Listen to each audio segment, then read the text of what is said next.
LAC पर भारत और चीन के बीच विवाद है। कई दिनों से विवाद है और तकरीबन इस विवाद को चौथा महीना बीत चुका है। लगातार दोनों देश मसले को सुलझाने की कोशिश कर रहे हैं। रक्षा मंत्री के बीच बातचीत हो चुकी है, दोनों देशों के विदेश मंत्री बातचीत कर चुके हैं और पहली बार नहीं, तकरीबन जब से ये विवाद है यानी 4 महीने से, इस दौरान तकरीबन 5 बार बातचीत हो चुकी है। फिर चाहे हम दोनों देशों के रक्षा मंत्रियों की बात करें, दोनों देशों के विदेश मंत्रियों की बात करें, या फिर हम बात करें दोनों देशों के एनएसए के बीच।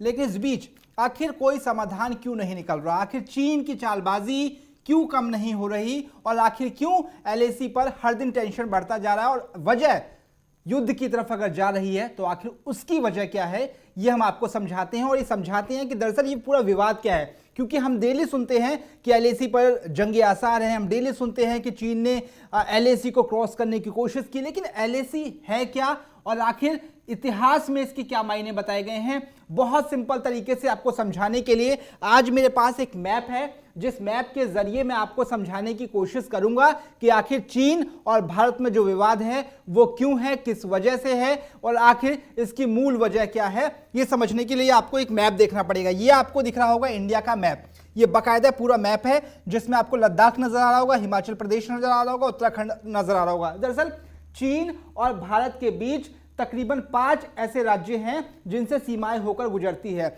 अगर आप बात करें चीन और भारत के बीच सीमाओं की तो तकरीबन 4056 किलोमीटर, जबकि मैप में आपको दर्शाया गया है। अब बेसिकली आपने यहां पढ़ा होगा मैकमोहन लाइन और एलएसी पर विवाद।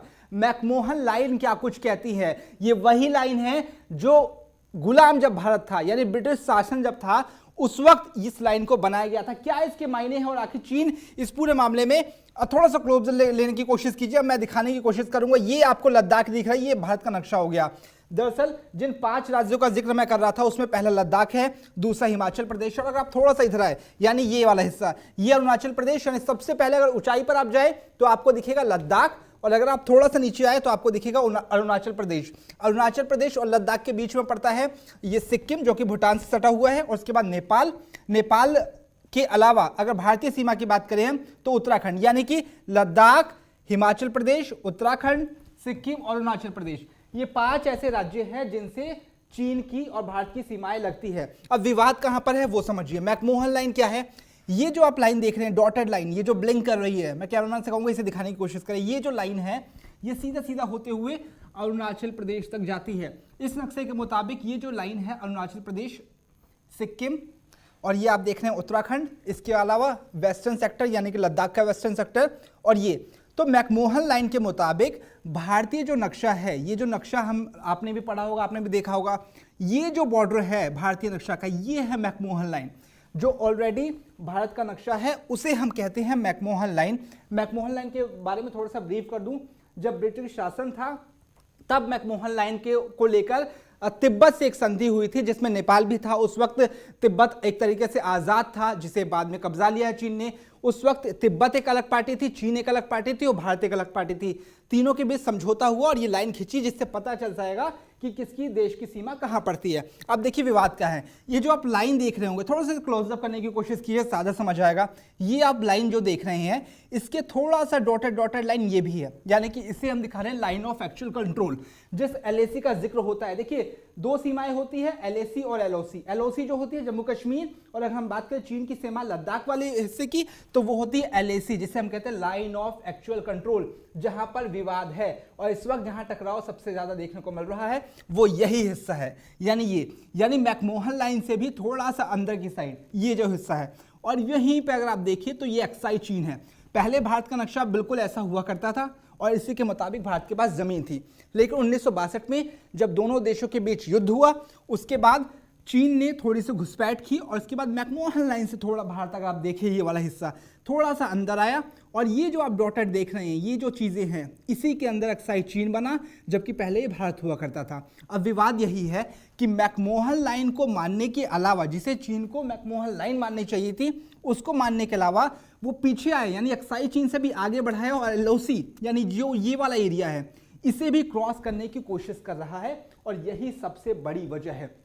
चीन की विस्तारवादी हम नीति क्यों कहते हैं? देखिए, यह अरुणाचल प्रदेश, यहाँ जो तवांग एरिया है, यहाँ एक तवांग एरिया है अरुणाचल प्रदेश में, यहाँ पर वो हमेशा उसे लगता है कि उसके साथ धोखा हुआ है और यहाँ पर हमेशा विवाद होता रहता है इस वाले एरिया में।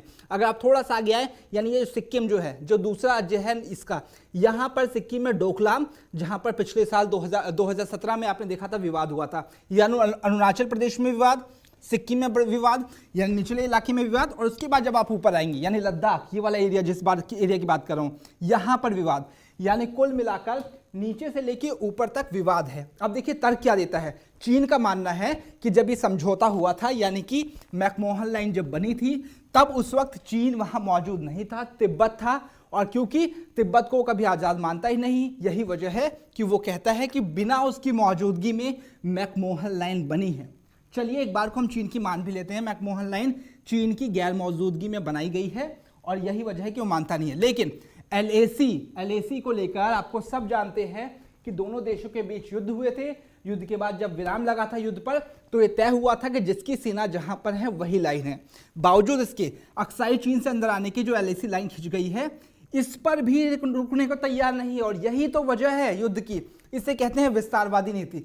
एक तस्वीर और मैं कहूंगा पीसीआर से वो दिखाने की कोशिश करें, उसमें आपको फिंगर वाला मामला समझ आएगा। फिंगर वाले मामले में यानी कि 8 फिंगर, देखिए ये है, ये भारत का बेस कैंप, एक आप पढ़ रहे हैं, और दूसरी तरफ ये रेड में आप जो देख रहे हैं ये है चीन का बेस कैंप। यानी दो तस्वीरों से पूरा विवाद आप समझ जाएंगे। इस वक्त जो तस्वीरें हैं इसमें आपको दिखा होगा लाल से 5, 6, 7, 8, ये जो हिस्सा है यहाँ पर 8 से भी परे, यानी 8 से भी थोड़ा दूर है, ये जो हिस्सा आप देख रहे हैं यहाँ पर चीन का बेस कैंप हुआ करता था। और इसके बाद अगर आप थोड़ा सा इधर आए, ये जो पीली डॉट आपको नजर आ रही होगी, यहाँ पर ये पूरा हिस्सा भारत का था। अब देखिए भारत का जो बेस कैंप है वो 3 फिंगर जो है उससे आगे, यानी यहाँ पर था। अब देखिए चीन ने क्या किया है, चीन ने 8वें फिंगर से 8वां क्रॉस किया, 7वां क्रॉस किया, 6ठा क्रॉस किया, 5वां क्रॉस किया, और अब चौथे पर आने की कोशिश कर रहा है। लेकिन क्योंकि भारतीय सेना ने मान लिया, यही वजह है कि भारतीय सेना यहाँ पर आकर टिक गई है और बढ़त बना रही है ताकि ये वाला जो हिस्सा है वो जाए ना। इस पर अभी कन्फ्लिक्ट हो रहा है और दोनों देशों के बीच आपस में क्या कहते हैं, और दोनों देशों के बीच आपस में जो फौजी हैं वो आमने सामने हैं। यानी ये वाला से लेके ये वाला एरिया, ये ग्रे एरिया हुआ करता था।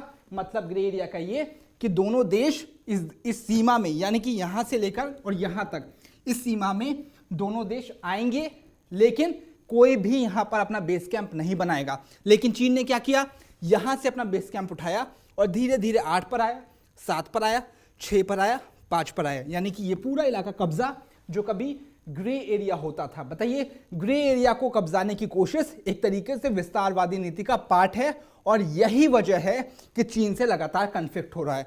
तो ये दो तस्वीरें अपने आप में समझा रही है कि जो मेन वजह टेंशन की है वो ये है कि ग्रे एरिया, यानी यहां से लेकर अगर आप यहां पर आ रहे हो तो समझौते का उल्लंघन है, और समझौते का उल्लंघन है कि आप दोनों देश भारत से गोली से बात कर रहे हो।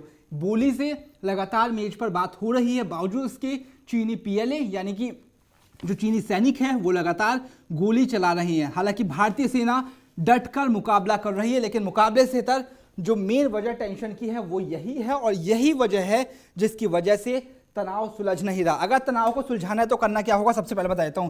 चीन को यहां पर, अगर चीन है तो चीन को यहां से यहां आना होगा, यहां से यहां आना होगा, यहां से यहां आना होगा, और अपने बेस कैंप पे लौटना पड़ेगा, जो कि कहां पर है, वो 8 के भी इधर है।